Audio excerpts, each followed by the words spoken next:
सावन का प्रारंभ हो गया है। सभी लोगों को भगवान शंकर की कृपा मिलती रहे, इसी कामना के साथ हमारी आज की वीडियो, जिसका विषय है शिवलिंग, उसकी चर्चा करेंगे। सावन का पवित्र मास प्रारंभ हो ही गया है, तो शिव कथाएँ होनी चाहिए। इसी संदर्भ में मैंने भी शिव कथा का विषय ही चुना है। आशा है आप लोगों को अच्छा लगेगा। आज हम बात करेंगे शिवलिंग की। शिवलिंग क्या है, शिवलिंग कब से है, शिवलिंग के बारे में मेरे ग्रंथ क्या बताते हैं।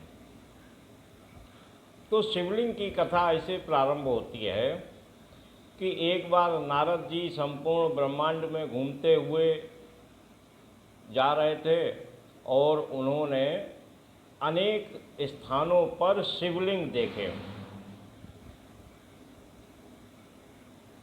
और जब उन्होंने हर स्थान पर शिवलिंग देखे तो उनको जिज्ञासा हुई कि ये शिवलिंग क्या है और इसकी उत्पत्ति कब से हुई।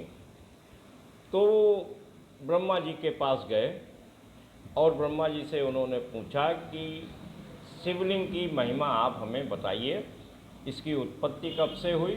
और ब्रह्मा जी ने नारद जी को जो कुछ बताया है वो मैं आपको बताने की चेष्टा करूँगा, क्योंकि वास्तविकता में शिवलिंग जिस रूप में प्रकट हुआ होगा वह रूप हम लोगों की कल्पना से भी परे का विषय है। लेकिन हम अपने आसपास की सामग्री, आसपास की स्थितियाँ, आसपास की भाषा, आसपास के शब्द के अनुसार उस कथा को कैसे प्रस्तुत करते हैं, उस दर्शन को कैसे आप लोगों को समझा सकते हैं, यही कथा है।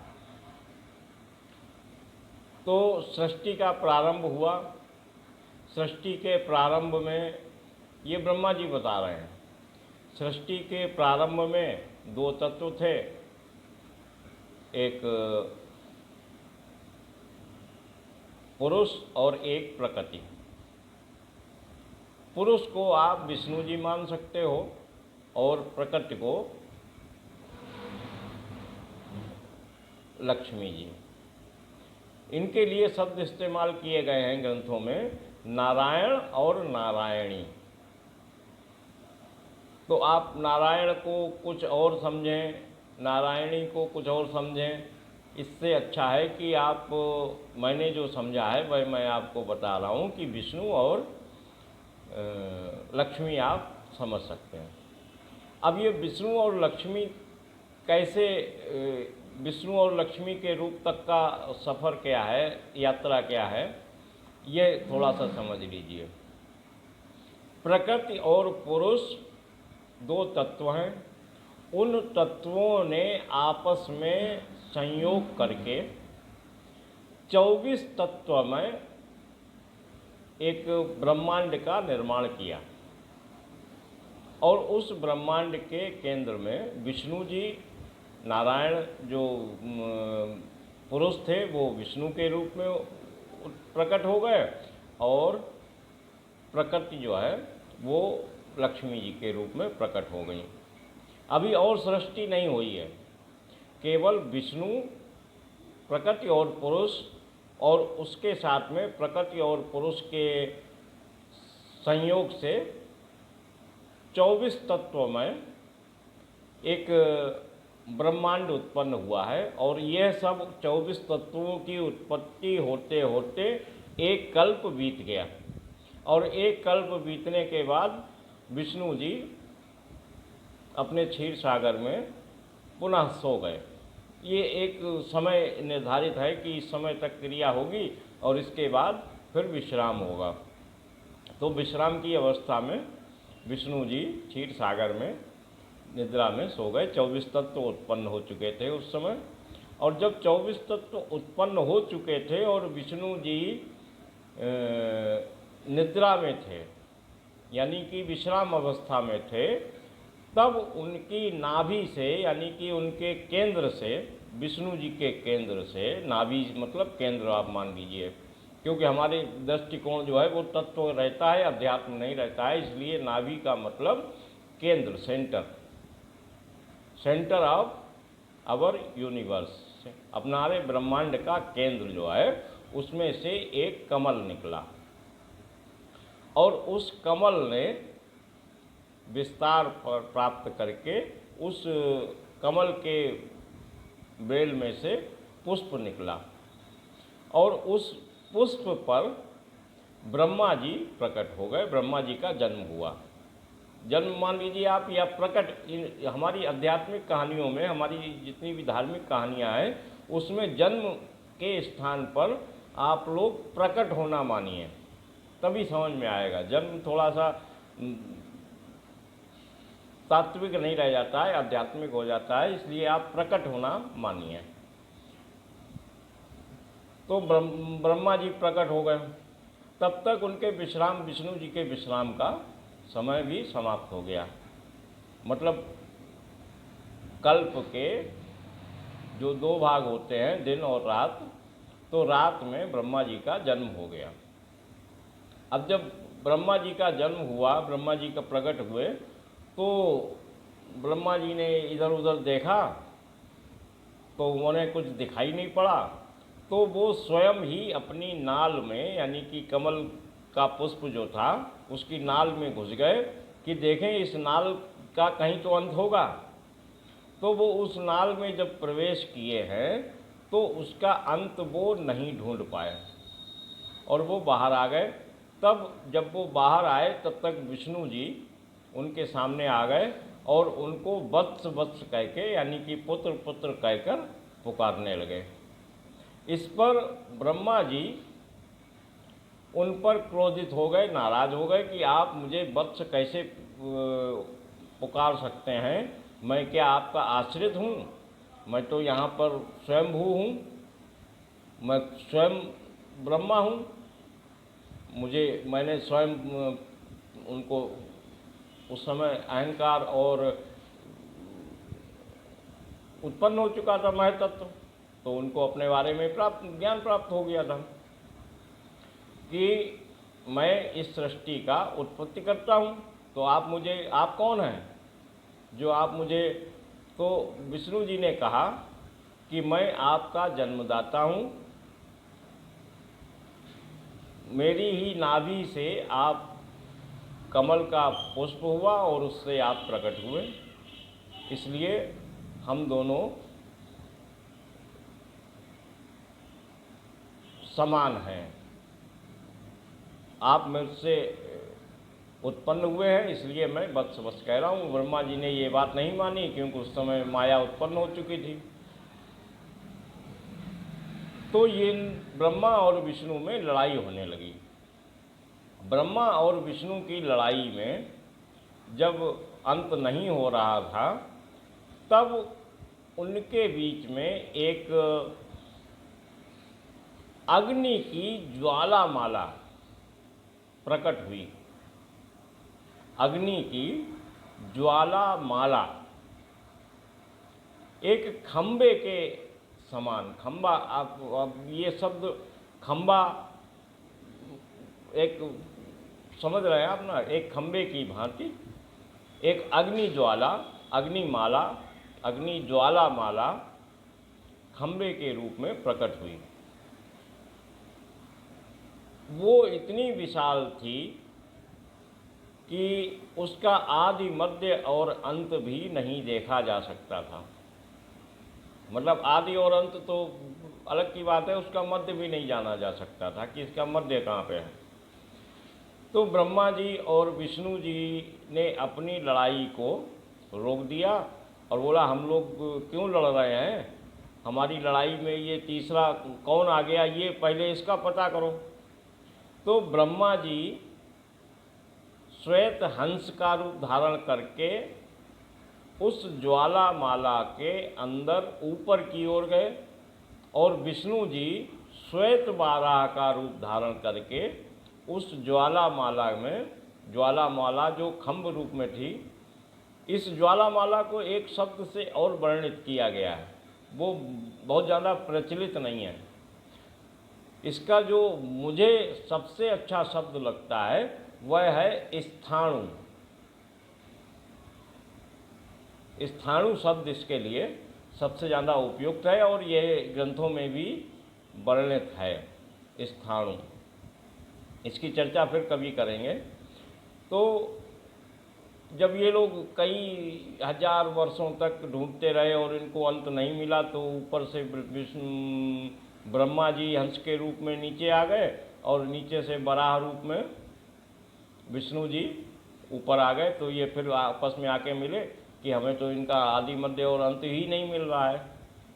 तब उस ज्वाला माला में से ध्वनि निकली, ज्वाला माला से ध्वनि निकली। वो ध्वनि थी ओंकार, ओम। जिस ध्वनि का आदि मध्य और अंत आ, उ और मा था। तो ब्रह्मा जी बताते हैं कि यही शिवलिंग है। शिवलिंग का मतलब, शिव जो है वो निराकार है। और आज शिव जी का आकार केवल सृष्टि के प्रारंभ में ही होता है। एक बार, केवल एक बार सृष्टि के प्रारंभ में ज्वालामाला के रूप में, स्थाणु के रूप में, खंभ के रूप में शिव जी का साकार रूप होता है, जब ब्रह्मा और विष्णु के युद्ध को, लड़ाई को वो रोकते हैं। उसी शिवलिंग द्वारा उनको दिशा निर्देश दिया जाता है कि आप लोग सृष्टि को, इस ब्रह्मांड को समुचित रूप से चलाइए। तब विष्णु जी और ब्रह्मा जी उन शिव से, शिवलिंग रूप से निवेदन करते हैं कि हम दोनों तो इस इतने बड़े कार्य को करने में असमर्थ हैं, अतः आप हमारा मार्गदर्शन कीजिए और हमारे साथ रहिए, आप कहीं जाइए मत। लेकिन शिव जी तो रह ही नहीं सकते हैं, शिव जी तो निर्विकार हैं, शिव जी तो अरूप हैं। तो वो विष्णु और ब्रह्मा जी को कहते हैं कि मैं ब्रह्मा जी की भक्ति से 11 रुद्रों के रूप में आप लोगों के साथ रहूँगा और आप लोगों की समय समय पर जो भी समस्याएं उत्पन्न होंगी उनको नष्ट करता रहूँगा, लेकिन 11 रुद्रों के रूप में। वो मेरी ही शक्तियों से संचालित होंगे। और इतना कहकर वो अंतर्ध्यान हो जाते हैं। तो शिवलिंग का प्रथम रूप जो था, उसकी कहानी ब्रह्मा और विष्णु की लड़ाई को रोकना और रुद्रों की उत्पत्ति का ब्रह्मा और विष्णु को वरदान देना था। शिवलिंग अब वर्तमान समय में लिंग को योनि के रूप में लोग देखने लगे हैं। ये बहुत गलत है। लिंग का मतलब होता है रूप। एक ऐसी शक्ति ने जो रूप धारण किया था, जो अरूप है, और वो पूरे ब्रह्मांड में, पूरी सृष्टि में केवल एक बार रूप धारण करता है, जिसके बाद समस्त सृष्टि रूप धारण करती है। उससे पहले सृष्टि रूप धारण नहीं कर सकती।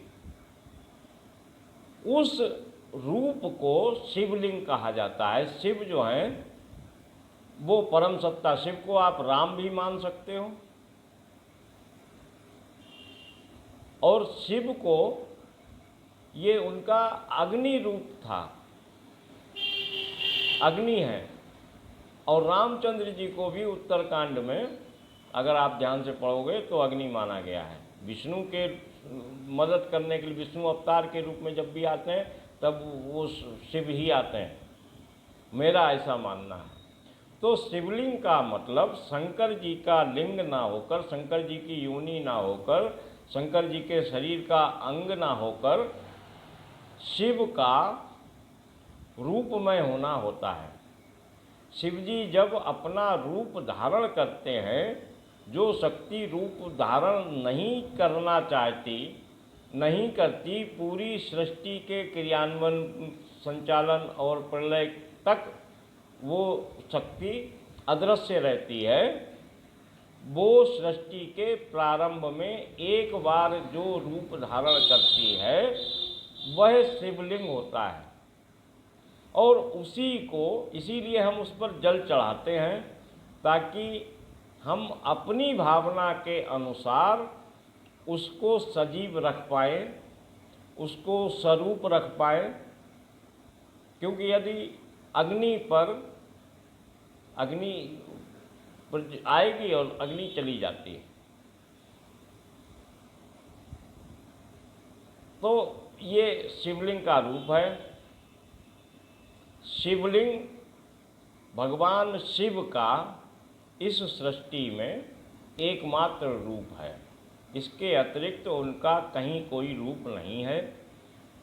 भगवान शंकर रुद्र 11 जो रुद्र हैं उनमें से एक हैं, उसी में से एक नीलकंठ हैं, उसी में से एक शिव भी नाम है। लेकिन जो शिव हैं निराकार, उन्होंने जब एक बार रूप धारण किया तो वो लिंग के रूप में किया था, और वो ज्वाला लिंग थी, यानी कि अग्नि का लिंग था, अग्नि का रूप था।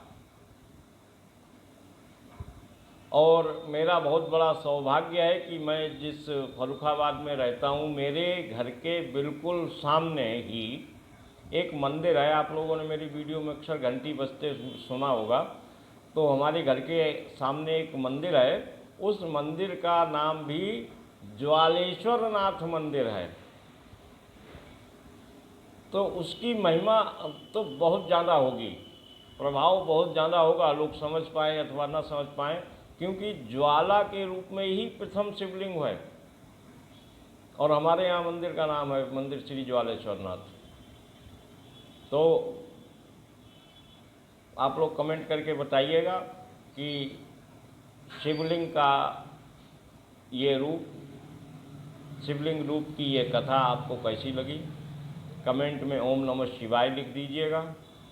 यदि अच्छी लगी हो तो सब्सक्राइब कर लीजिएगा, ताकि आपको इसी बारे में और भी वीडियो मिलती रहें हमारी। बहुत बहुत धन्यवाद। नमस्कार। ओम नमः शिवाय, ओम नमः शिवाय, ओम नमः शिवाय।